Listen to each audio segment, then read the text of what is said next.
فأعوذ بالله من الشيطان الرجيم ومن يطع الله ورسوله فقد فاز فوزا عظيما وقال سيدنا رسول الله صلى الله عليه وسلم يطلع الله إلى خلقه في ليلة النصف من شعبان فيغفر لجميع خلقه إلا لمشرك أو مشاح آمنت بالله صدق الله مولانا العلي العظيم وصدق رسوله النبي الكريم ونحن على ذلك لمن الشاهدين والشاكرين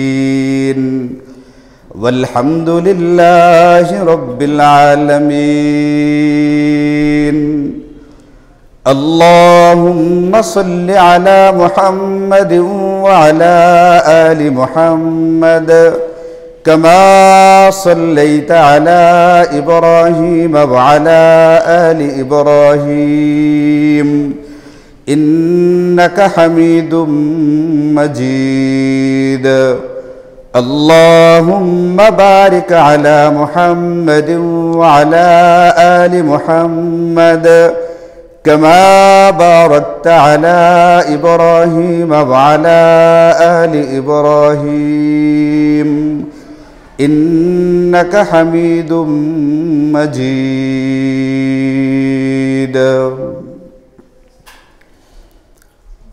নবীজি সাল্লাল্লাহু আলাইহি ওয়াসাল্লামের অত্যন্ত প্রিয় একজন সাহাবী হযরতে মুআজ ইবনে জাবাল রাদিয়াল্লাহু আনহু। এই সাহাবী একটি হাদিস বর্ণনা করতেছেন এরকম যে নবীজি ইরশাদ করেন ইয়াত্তালিউল্লাহু ইলা খালকিহি, আল্লাহ তাআলা তার মাখলুকাতের প্রতি, তার বান্দাদের প্রতি বিশেষ রহমতের দৃষ্টি দিয়ে থাকেন ফি লাইলাতিন নিসফি মিন শাবান, অর্ধ শাবানের রাত্রিতে।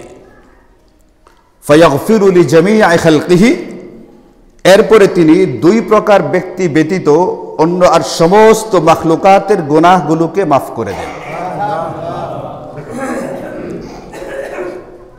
এখন লাইলাতুন নিসফি মিন শাবান, শাবান তো আপনারা জানেন একটি আরবি মাসের নাম, যে মাসটা এখন চলছে বর্তমানে, এই মাসটির নাম হচ্ছে শাবান মাস।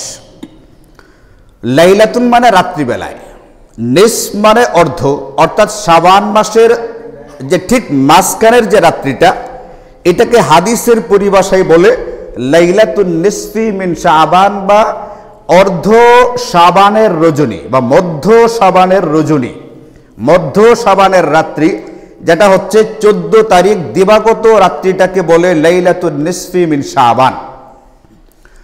এই লাইলাতুন নিসফি মিন শাবান যে রাত্রিটা, অর্থাৎ শাবান মাসের ঠিক মাঝখানে যে রাত্রিটা বা রজনীটা পড়ে, এই রজনীতে আল্লাহ তাআলা তার সমস্ত মাখলুকাতের প্রতি একটা বিশেষ রহমতের দৃষ্টি দিয়ে থাকেন, এবং ওই রাত্রিতে যারা ক্ষমা চায় তাদেরকে ক্ষমা করে দেন, যারা দয়া চায় তাদের প্রতি দয়া করেন, যে যেটা চাই আল্লাহ পাক তাকে সেটা দিয়ে থাকেন।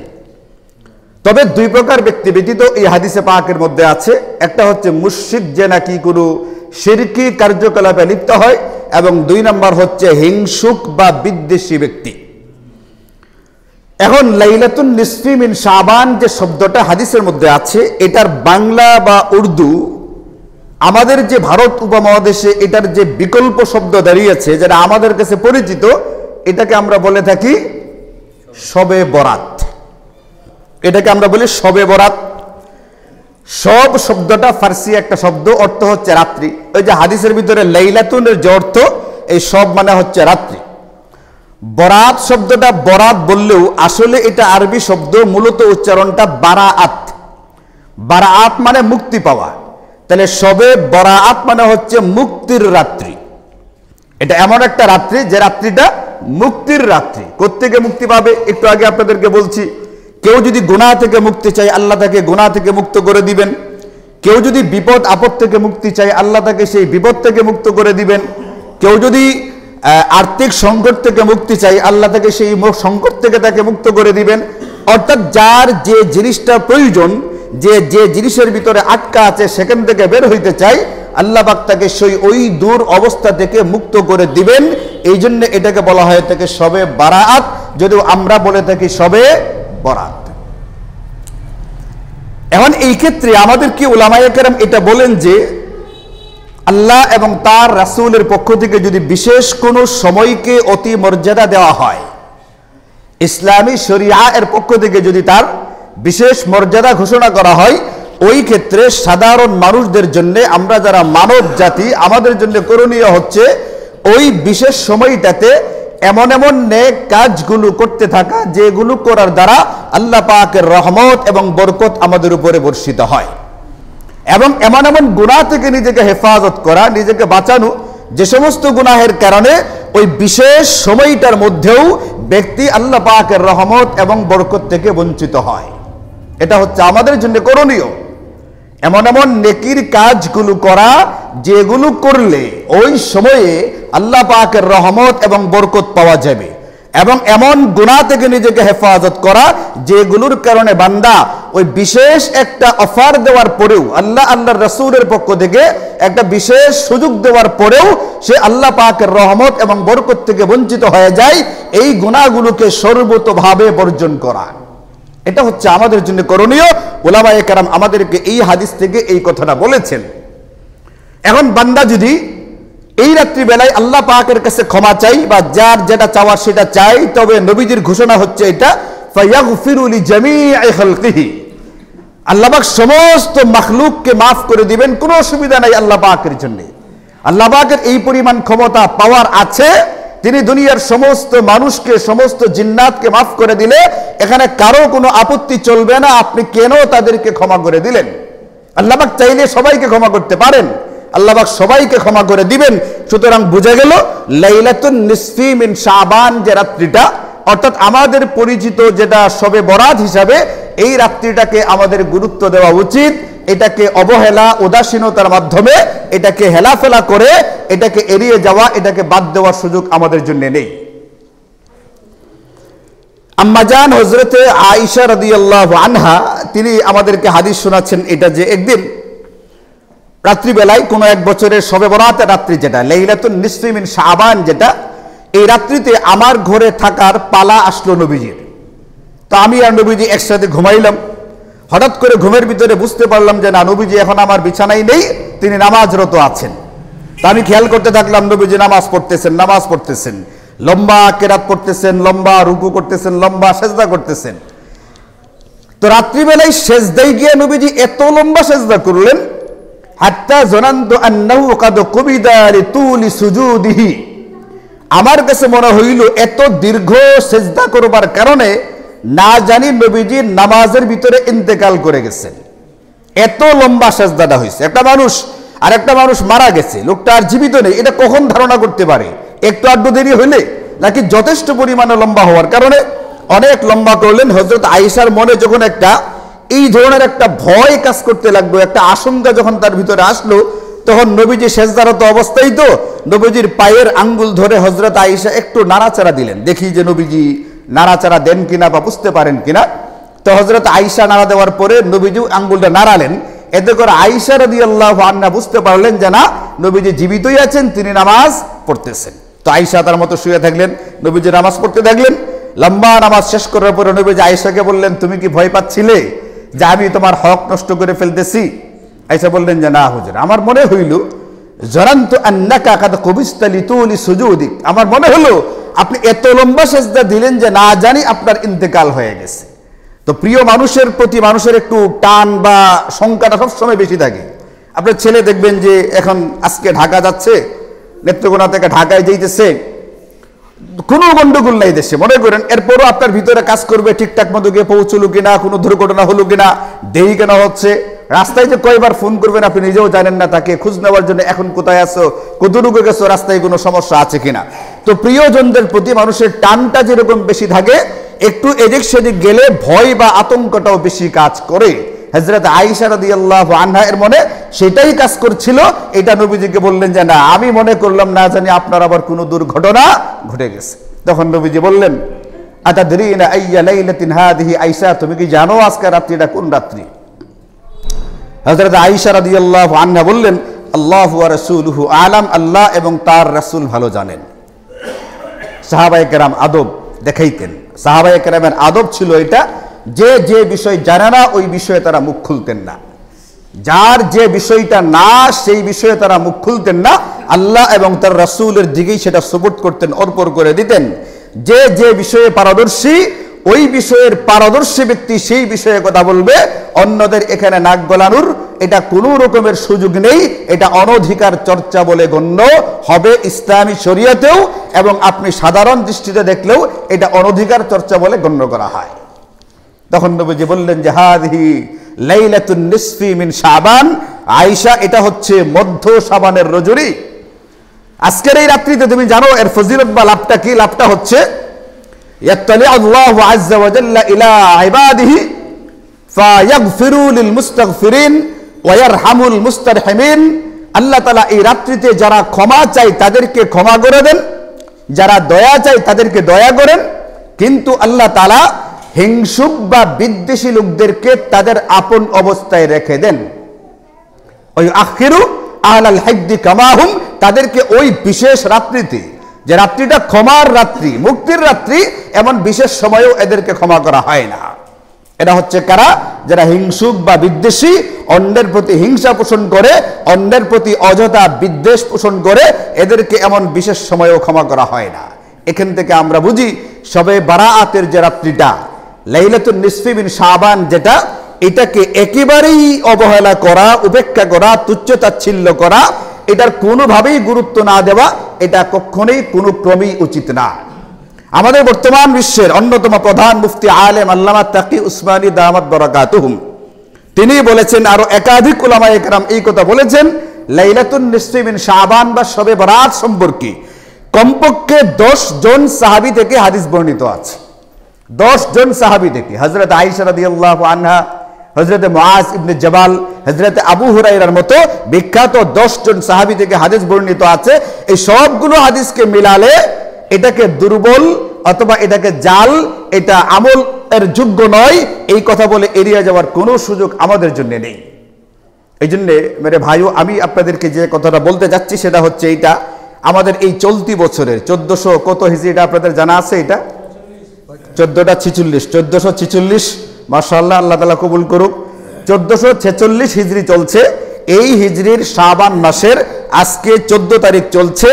আজকের সূর্যাস্তের পরে যে রাত্রিটা শুরু হবে, এটাই হচ্ছে সেই লাইলাতুন নিসফি মিন শাবানের রজনী, যে রাত্রিতে খোদ নবীজি গুরুত্ব দিয়ে ইবাদত বন্দেগী করেছেন, এত লম্বা সেজদা করেছেন যে তার সহধর্মিণী তাকে মারা গেছেন বলেও আশঙ্কা করেছিলেন।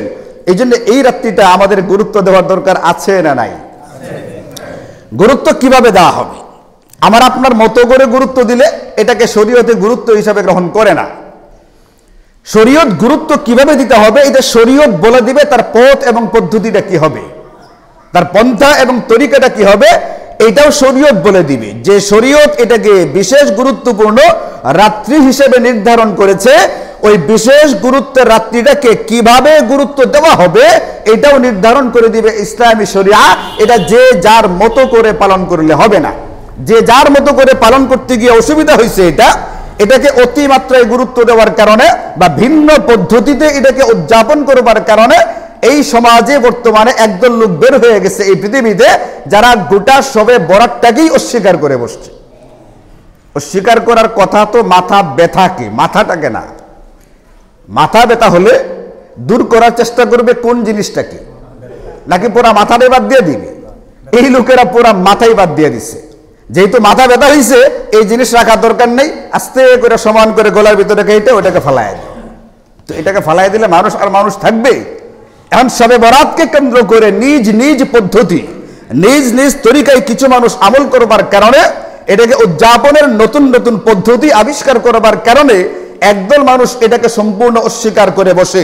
যারা এটাকে সম্পূর্ণ অস্বীকার করে বসে, তাদের এই অস্বীকার করাটা যেরকম ঠিক না, যারা নিজ নিজ মতের মতো করে পদ্ধতি বানিয়ে এটাকে উদযাপন করার চেষ্টা করে, তাদের এই উদযাপন পদ্ধতিটাও সহি না।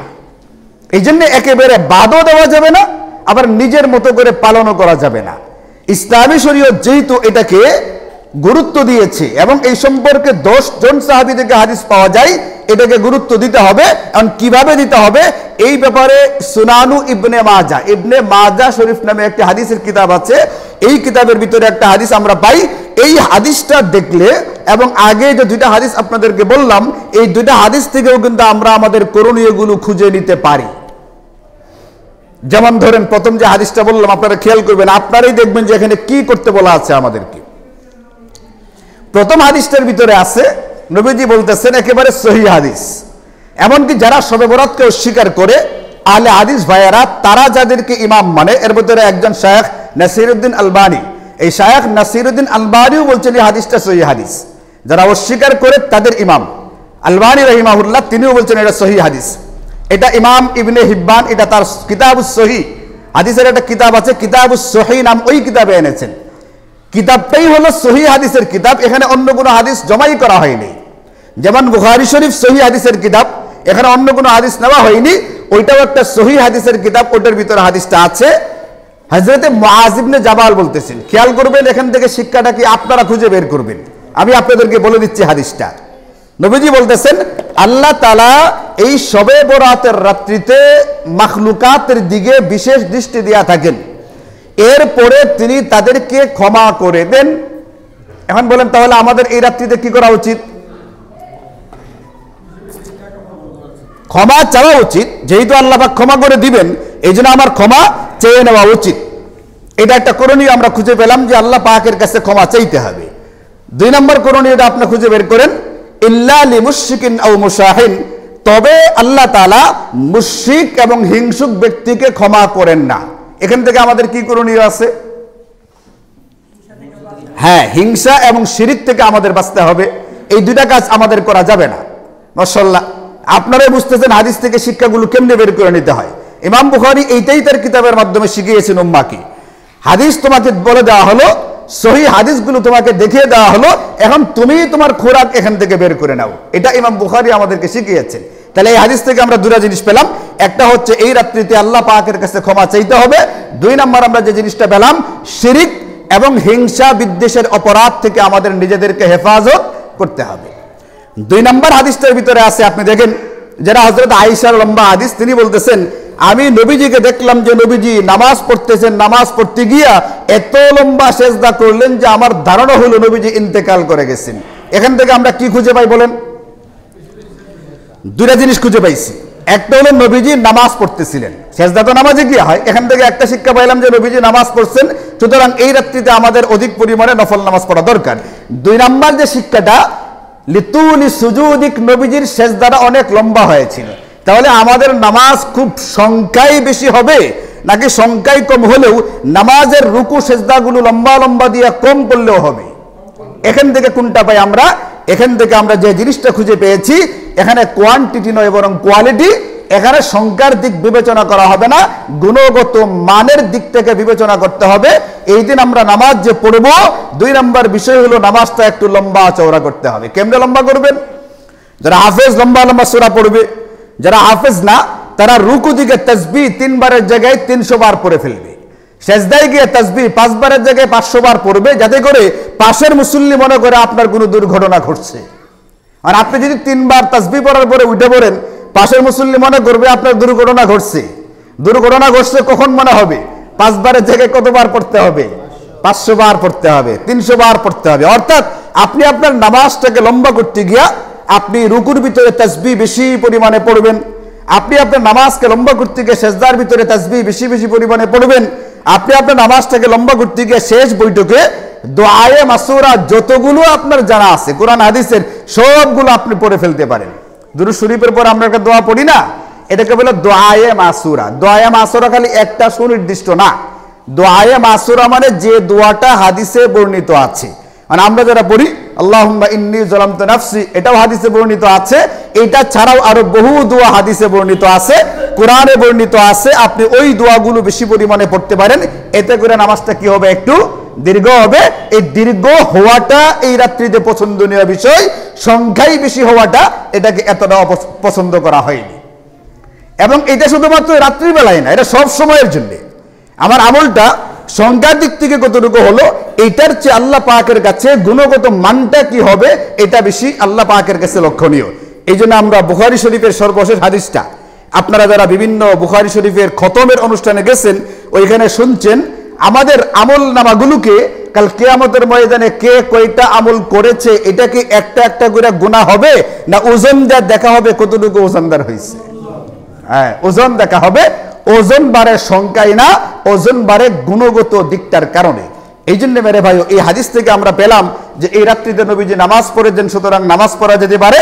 এবং 2 নম্বর যে জিনিসটা আমরা পেলাম সেটা হচ্ছে এটা, নবীজি নামাজটাকে দীর্ঘায়িত করেছেন, সুতরাং আমাদের নফল নামাজগুলো দীর্ঘ হবে। এটা আমাদের কাছে আল্লাহ রাসূলের পক্ষ থেকে কাম্য বা মাতলুব।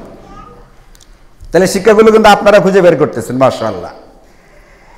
3 নম্বর ইবনে মাজাহ শরীফের হাদিসটা আপনাদেরকে বলি, তাহলে আমাদের মোটামুটি সবগুলো খুঁজে পাওয়া হয়ে যাবে।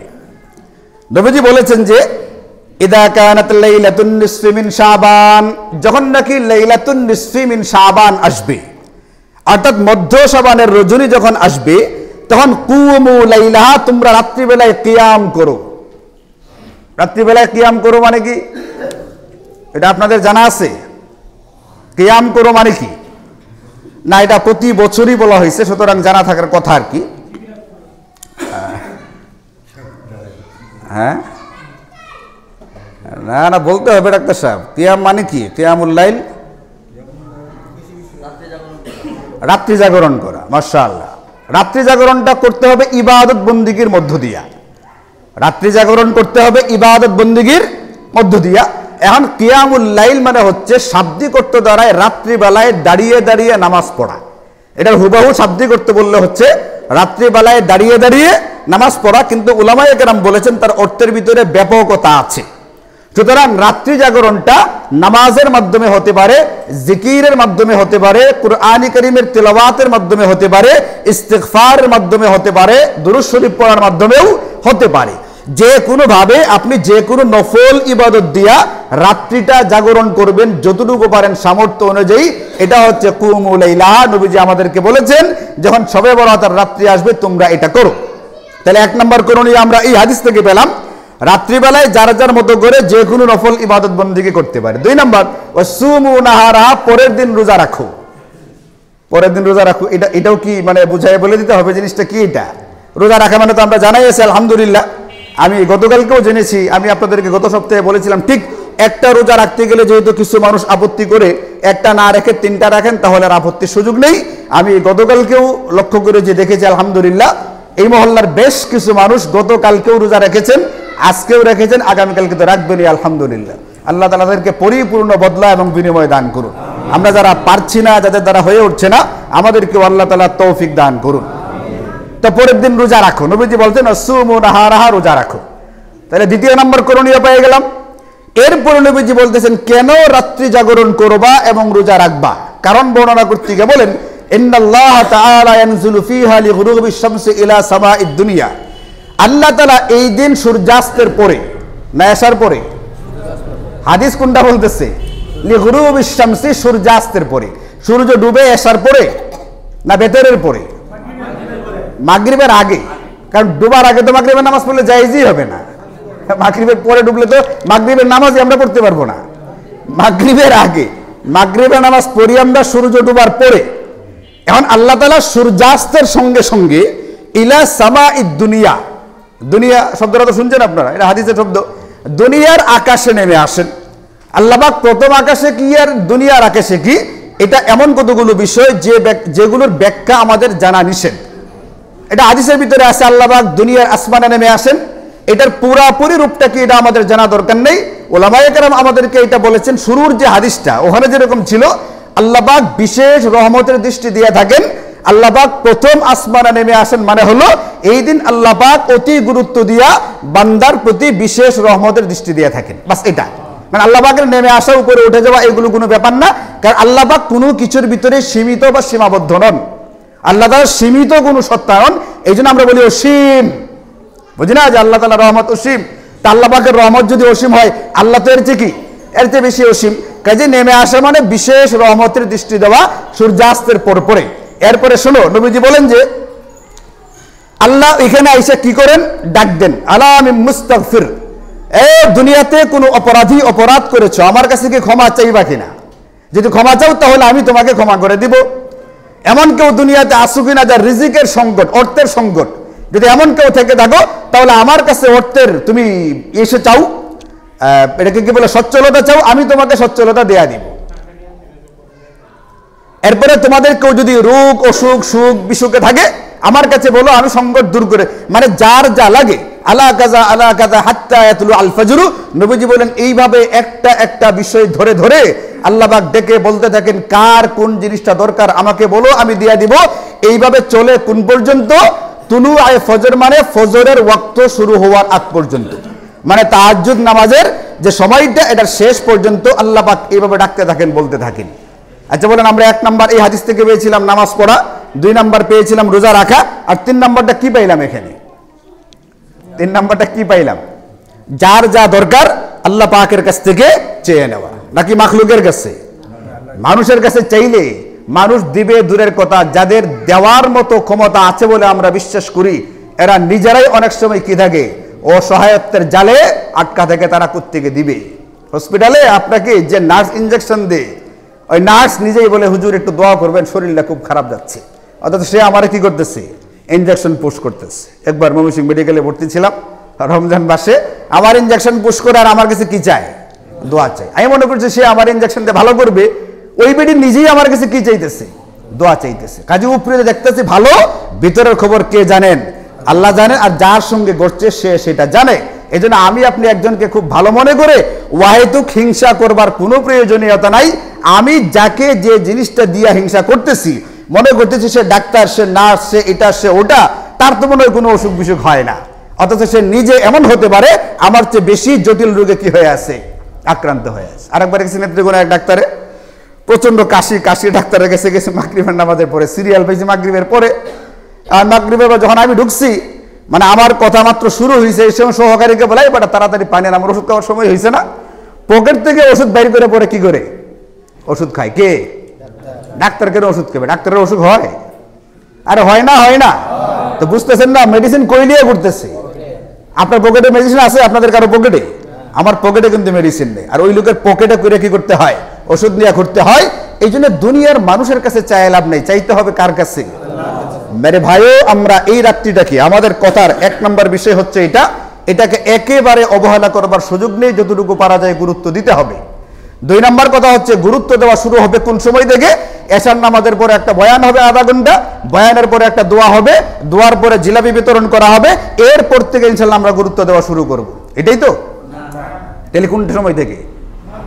মাগরিবের পর থেকে।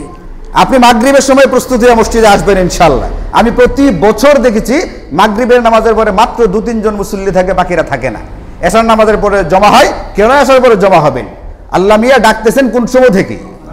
সূর্যাস্তের পর থেকে। আর আপনি বৈশাখ দিন এশার পরে আসবেন। এখানে যদি ঘোষণা দেওয়া হয় টিএসসির পণ্য, না কি বলে এটাকে, টিসিবির পণ্য দেওয়া হবে, সয়াবিন তেল 2 লিটারের পরিবর্তে 5 লিটার, আপনি কি মনে করেন 10টায় ঘোষণা দেওয়া হয়েছে, 10টার থেকে দেওয়া হবে, কয়টায়? সকাল 10টার থেকে।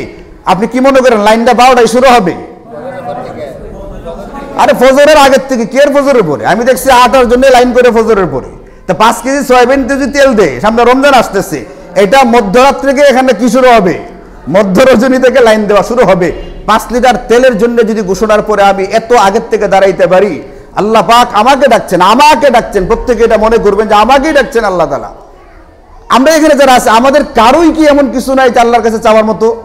সবার সবকিছু আছে, সবকিছুই আছে না? আছে চাওয়ার মতো কিছু? তা আপনি সিরিয়ালে আগে আসেন, মাগরিবের পরে ইনশাল্লাহ আপনি প্রস্তুতি নিয়ে আসবেন। মাগরিবের আগেই, মাগরিবের নামাজের পরে না গিয়া, অর্থাৎ যান গেলেও বাসায় গিয়ে পড়েন, অসুবিধা নাই, বাসাত পড়াও এটাও সুযোগ আছে, বরং নফলগুলো বাসাতে পড়াই উত্তম, এটাও ঠিক আছে হাদিসের মধ্যে। কিন্তু মসজিদে করতে চাইলে মসজিদেও করতে পারবেন। সোজা কথা, সূর্যাস্তের পর থেকেই যেন আমাদের গুরুত্ব দেওয়াটা শুরু হয়। 3 নম্বর কথা হচ্ছে, গুরুত্ব কিভাবে দেওয়া হবে? গুরুত্ব দেওয়া হবে যে কোনো নফল ইবাদত বন্দিগি একাকীভাবে। খেয়াল করবেন কথাটা, যে কোনো নফল ইবাদত বন্দিগি, এবং সেটা দলবদ্ধভাবে নাকি একাকীভাবে? একাকীভাবে। এবং সেটার বিশেষ কোনো পদ্ধতি, বিশেষ কোনো রূপ না দিয়া, শরীয়তে যে আমলটা যেভাবে করার আগের থেকে রূপ দেওয়া আছে ওইভাবে আপনি ইবাদত করতে থাকবেন, এটা হচ্ছে আমাদের করণীয়। তেলাওয়াতের মতো তেলাওয়াত করবেন, নামাজ সাধারণ নফল নামাজ যেমনি পড়েন, সুন্নত নামাজ যেমনি পড়েন এইভাবে পড়বেন, যার যার মতো করে আপনি ইবাদত বন্দেগী করবেন, এটা হচ্ছে আমাদের করণীয় 3 নাম্বার বিষয়। এবং এই ক্ষেত্রে বিশেষ কোনো পদ্ধতি অবলম্বন করা যাবে না এবং একত্রিতভাবে করা যাবে না। আল্লামা ইবনে রাজাব হাম্বলি রাহিমাহুল্লাহ তিনি তার বিখ্যাত কিতাব লাতায়েফুল মাআরিফের ভিতরে বলেছেন, আন্নাহু ইউকরাহুল ইজতিমাউ ফিহা ফিল মাসাজিদ। খেয়াল করবেন, এই রাত্রিগুলোতে কয়েকটা রাত্রি, যেমন ঈদের 2 রাত্রি, শবে বরাতের রাত্রি, শবে কদরের রাত্রি, এই রাত্রিগুলোর ভিতরে একত্রিত হওয়া মাকরু। কিসের জন্য? উনি বলতেছেন লিস সালাতি। 1 নাম্বার কিসের জন্য? সালাত মানে কি আপনাদের জানা আছে না? ওয়াদ দুআই কিসের জন্য? ওয়াল কাসাস, কাসাস মানে ওয়াজ নসিহত করা। এটা কিন্তু আমি বলছি না, আল্লামা ইবনে রাজাব হাম্বলি, আল্লামা ইবনে নুজাইম তিনি একটা বিখ্যাত ফিকহের কিতাব লিখেছেন আল বাহরুর রায়েক, এটার ভিতরে বলেছেন দলবদ্ধভাবে যে কাজগুলো করা হয়ে থাকে এই রাত্রিগুলোর মধ্যে সেইগুলো মাকরু। এই জন্য ইবাদত করতে হবে একাকী, যার যার মতো করে, সাধারণ নিয়মে, নতুন কোনো নিয়ম বা পদ্ধতি আবিষ্কার না করার মাধ্যমে। নামাজের জন্য জমা হওয়াটা কি? একটা হলো, আমরা জানি যে নফল ইবাদত বন্দেগী বাসা বাড়িতে করা উত্তম। এখন সবাই মসজিদে চলে আসছে, এটা কিন্তু নামাজের জন্য সবাই কি হয়ে গেলাম গা না, সবাই আসা যাবে না। যাদের বাসা বাড়িতে নামাজের একটা সুযোগ আছে তারা ওখানে পড়বেন, আর যারা বাসায় গেলে না, পরিবেশটা হয় না, একটু অন্যরকম হয়ে যায়, ইনারা মসজিদে আসছেন, মসজিদে পড়লেন, যার যার মতো করে পড়তে থাকলেন, কোনো অসুবিধা নেই। সুতরাং সবাই চলে আসে মহল্লার, এটা একটা অসুবিধা। আর 2 নম্বর ইজতেমা, নামাজের জন্য জমা হওয়ার মানে হচ্ছে অনেক সময় অনেক মুসল্লি নফল নামাজ জামাতে পড়তে থাকে, বলে আজকে শবে বরাতের রাত্রি, চল 2 রাকাত সুন্নত নামাজ আমরা কেমনে পড়ি। সুন্নত নামাজ জামাতে চলে, একমাত্র তারাবির নামাজ ছাড়া অন্য কোনো সুন্নত নামাজ জামাতের সাথে পড়া জায়েজ নেই। এই জন্য সালাত ও তাসবিহ বা অন্য কোনো নামাজ একসাথে পড়া যাবে না, ইত্যাদিগুলো এটা ওনারা মাকরু বলেছেন। এই জন্য আমরা ইনফিরাদিভাবে আমল করার জন্য আসবো ইনশাল্লাহ। 2 নাম্বার, যারা রোজা রাখছি, গতকালকে আজকে এবং আগামীকালকে রাখবো, তারা তো রাখছি আলহামদুলিল্লাহ। আর যারা এই 2 দিন রাখতে পারে নাই, তারা ইনশাল্লাহ চেষ্টা করবো আগামীকালকে রোজাটা রাখার জন্য। খুব বেশি বাড়িওয়ালাদেরকে পেরেশান করা দরকার নেই, যদি স্বাভাবিকভাবে রাখার মতো পরিবেশ হয় তারাও যদি রাখে তাহলে আপনি রাখেন, কিন্তু আপনার রোজা রাখতে গিয়ে আপনি তাদের উপরে কোনো রকম জুলুম করবেন না। বাড়িওয়ালি বলতেছেন আমি পারবো না তোমাকে ইন্তজাম করে দিতে, তাহলে আপনার তাকে জোর জবরদস্তি করা দরকার নেই, কারণ এই রোজা রাখা আপনার উপরে ফরজ বা ওয়াজিব না। তারা যদি সহযোগিতা করে বা আপনি যদি নিজে নিজে পারেন, তাহলে ইনশাল্লাহ কালকে রোজা রাখাটা অতি সহজে সম্ভব হলে রোজাটা রাখার চেষ্টা করেন। এটা হচ্ছে 2 নাম্বার আমল আমাদের জন্য। 4 নাম্বার বিষয় হলো 2 নাম্বার আমল, এবং 3 নাম্বার হচ্ছে যার যার মতো করে, যার যার যেটা দরকার আল্লাহ পাকের কাছ থেকে চেয়ে নেবেন, এইগুলো আমাদের করণীয়। সাধারণ নিয়মে একাকীভাবে নফল ইবাদত বন্দেগী করা 1 নাম্বার করণীয়, 2 নাম্বার পরের দিন রোজা রাখা, এবং 3 নাম্বার হচ্ছে যে যার মতো করে যার যেটা দরকার সেটার জন্য দোয়া করা, এবং যারা মাইয়িত, আমাদের প্রত্যেকেই কিছু মৃত আত্মীয় স্বজন কবরে আছে না, তাদের জন্য দোয়া করা, আল্লাহ যেন এদেরকে মাফ করে দেন। এই 3টা জিনিস আমাদের করণীয়। বর্জনীয় কি? প্রথম হাদিসটার ভিতরে আপনারা পাইছেন, বর্জনীয় বাদ দিতে হবে কি জিনিস? 1 নাম্বার শিরকের অপরাধ, 2 নাম্বার হিংসা বা বিদ্বেষ করা যাবে না কারো প্রতি, এটা বাদ দিতে হবে। 3 নাম্বার মানে অন্যান্য হাদিসের ভিতরে আছে, শবে বরাতের হাদিসগুলোর ভিতরে, এটার ভিতরে 2টা, অন্য আরেকটার ভিতরে 1টা, এরকম 2-3টা করে করে জমা করলে মোটামুটি 8টা অপরাধ এমন পাওয়া যায় যে অপরাধগুলো আল্লাহ তাআলা এই বিশেষ রাত্রিগুলোর মধ্যে মাফ করেন না। এই জন্য এইগুলো আমাদেরকে গুরুত্ব দিয়ে বাদ দিতে হবে। 1 নাম্বার শিরিক, 2 নাম্বার হচ্ছে হিংসা বা বিদ্বেষ, 3 নাম্বার হচ্ছে অন্যায়ভাবে কোনো মুসলিমকে হত্যা করা, 4 নাম্বার হচ্ছে জিনা, বেবিচার, বেপরদিগি, বেহায়াপনা, অশ্লীলতা, এই গুনাহ আল্লাহ পাক ক্ষমা করেন না। এরকম ভাবে পিতামাতার অবাধ্য সন্তান, যারা নাকি পিতামাতার অবাধ্যতা করে, এদেরকেও ক্ষমা করা হয় না। পিতামাতার অবাধ্যতা বড় রকমের গুনাহ ইসলামী শরীয়তের দৃষ্টিতে। এরকম ভাবে যারা মুদমিনু খামরিন মানে হচ্ছে মদ বা নেশা জাতীয় দ্রব্যে অভ্যস্ত, এদেরকে ক্ষমা করা হয় না। এই জন্য কোনোভাবেই কোনো রকমের নেশা জাতীয় দ্রব্যের আশেপাশে যাওয়ার সুযোগ আমাদের জন্য নেই। এটা বহন করা, বক্ষণ করা দূরের কথা, এটার কাছাকাছি যাওয়ার কোনো সুযোগ আমাদের ভিতরে নেই। এই ধরনের 8টা অপরাধের কথা আছে, এইগুলোকে অতি গুরুত্ব দিয়ে আমাদের পরহেজ করতে হবে। আর নতুবা এইগুলোর কারণে বিশেষ অফার যখন চলে ক্ষমার আল্লাহ পাকের পক্ষ থেকে, তখন কিন্তু ক্ষমা পাওয়া যাবে না। তো আমরা এইভাবে ইনশাল্লাহ আজকে রাত্রিটা এখানে যারা আছেন, যে যে মহল্লার, ওইখানে ইনশাল্লাহ উদযাপন করার চেষ্টা করব। ঘরের মা বোনদেরকে এই বিষয়গুলো বলে দেওয়ার চেষ্টা করবো ইনশাল্লাহ, ঠিক আছে না? এখন কথা হচ্ছে আমাদের দেশে যেটা হয়ে থাকে, প্রত্যেকটা মসজিদে এশার নামাজের পরে একটা ওয়াজ মাহফিল হয়। তো আমাদের এখানে আজকে ওয়াজ মাহফিল হবে? ওয়াজ মাহফিল হওয়া দরকার? আবার একটা কিছু বলেন, যদি হইলে তো আসবেন, আর না হইলে তো নাই।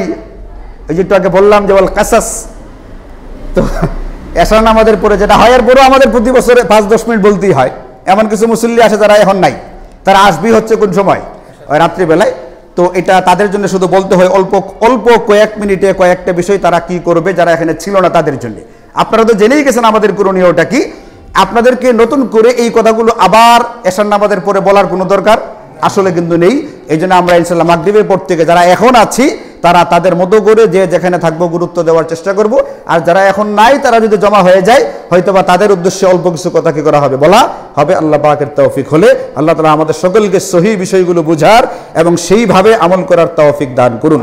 ওয়া আখিরু দাওয়ানা আলহামদুলিল্লাহি রাব্বিল আলামিন।